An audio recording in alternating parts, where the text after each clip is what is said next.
His name was Daniel Harper.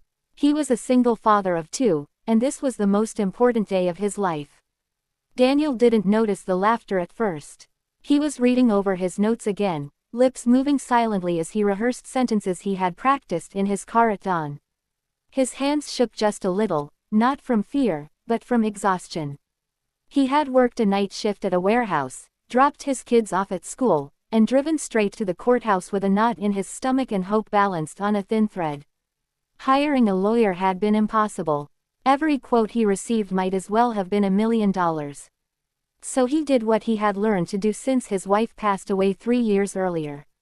He prepared. He read. He stayed up late. He tried. Across the room, the opposing counsel adjusted his tailored suit and glanced at Daniel with barely hidden confidence. This was supposed to be easy. The case involved custody and allegations that painted Daniel as irresponsible, unreliable, and unfit. The children's maternal grandparents, backed by an experienced attorney, were seeking full custody. They argued Daniel couldn't provide stability, that his work hours were too long, that grief had left him overwhelmed. On paper, with polished legal language and professional representation, their case looked strong. When the judge entered, the room rose. Daniel stood too, smoothing his jacket, reminding himself to breathe. He had promised his kids he would come home with good news. He had promised them he would fight. The proceedings began just as everyone expected. The opposing attorney spoke smoothly, presenting arguments with confidence, citing concerns, referencing reports. He used words like best interest and consistent care, carefully implying that Daniel's love wasn't enough. As he spoke, Daniel listened closely, writing notes in the margins of his papers. He didn't interrupt. He didn't react. He waited. When it was Daniel's turn to speak, he stood slowly.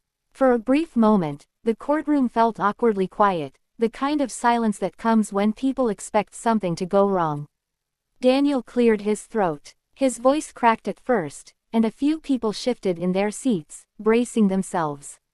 "Your Honor," he began, "I'm not a lawyer. I know that. I don't know all the words they know. But I know my children." Something changed then, subtle but real. He wasn't reading anymore. He was speaking. He talked about mornings that started before sunrise, about packing lunches and braiding his daughter's hair from a YouTube video he watched over and over until he got it right. He talked about homework at the kitchen table, about bedtime stories read with different voices to make his kids laugh. He didn't deny that life was hard. He didn't pretend he was perfect. He acknowledged his long hours, his tired eyes, his learning curve. "But everything I do," he said, "I do with them in mind." The judge listened carefully, expression unreadable. The opposing counsel tried to object once, but the judge allowed Daniel to continue. He wasn't just telling a story. He was laying a foundation. Then Daniel began presenting evidence. He submitted school records showing perfect attendance since he became the sole parent. He showed notes from teachers praising the children's progress and behavior. He provided a letter from his supervisor confirming flexible hours arranged specifically so Daniel could attend school events and doctor appointments. He introduced medical records showing he never missed a checkup. Each document was placed carefully on the table, each explained calmly. The laughter was gone now. When it came time to question witnesses, Daniel surprised everyone again. He had learned how to do this from library books and free online resources. He spoke respectfully, asking clear questions. When one witness claimed he was often late picking up his children, Daniel produced time-stamped school sign-out logs. When another suggested his home environment was unstable, Daniel submitted photos, inspection reports, and testimony from a neighbor who helped with childcare when needed. The courtroom grew quieter with every minute. The opposing attorney tried to regain control, attempting to trip Daniel up with legal terminology and rapid questioning. Daniel didn't match his speed, but he didn't need to. He asked for clarification when he didn't understand. He paused when he needed to think. He answered honestly, even when the truth wasn't flattering. "Yes," he admitted, "there are nights I'm exhausted. There are days I worry I'm not enough. But I show up. Every day. And my kids know that." At one point, the judge leaned forward. "Mr. "Harper," she said, "why did you choose to represent yourself?" Daniel swallowed. "Because I couldn't afford a lawyer," he said simply. "But I couldn't afford to lose my kids more." No one laughed then. No one even breathed too loudly. As the hearing continued, the grandparents' case began to unravel. Their concerns, while genuine, were largely based on assumptions rather than current facts. They loved their grandchildren, that much was clear, but love alone didn't outweigh the evidence Daniel had brought. The judge asked pointed questions. The polished attorney hesitated more than once. When closing statements arrived, the courtroom felt heavy, as if everyone understood the stakes now. The opposing counsel delivered a practiced summary, urging caution, stability, and tradition. Then it was Daniel's turn. He didn't speak long. "Your Honor," he said, "my kids lost their mother. I lost my wife. That's not something we get over. It's something we live with. But we live with it together.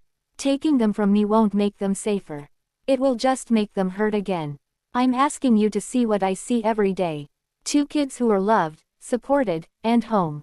The judge called a brief recess. When she returned, the courtroom stood again.